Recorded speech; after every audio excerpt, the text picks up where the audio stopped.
Let me show you how to make the knit stitch, also known as plain stitch.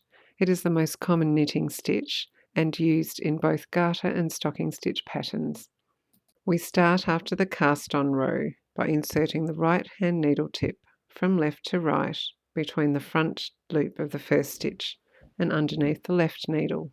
Then taking the yarn and winding it around the back of the needle and in between the two needles, gently slide the right hand needle tip down and catch a loop and slide back up at the front of the left hand needle. Then use the right hand needle tip to pull the stitch off the left hand needle tip. To make the second stitch, bring the right needle tip back to the front, then back through the loop. Tighten the loop on the first stitch, bring around, and as before, slide the needle tip down and up and pull the stitch off. Continue in this fashion until you're at the very end of the row.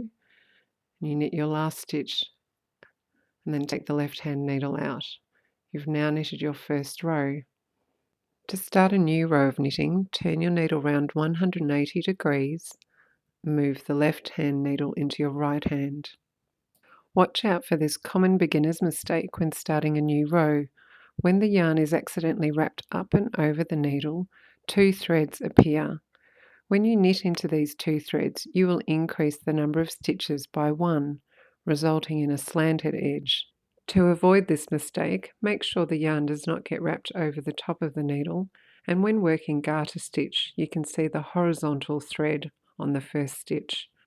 Then continuing as with the first row, insert the needle, yarn around, bring the tip down and pull the stitch off.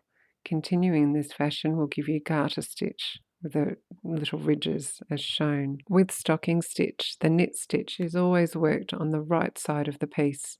The stitch is made in the same way. However, your next row will be a row of purl stitches. To see how to knit the purl stitch, please see my purl stitch video. For more knitting tutorials, visit the Knit with Pat channel, and for original knitting patterns, patriciacantos.design.com.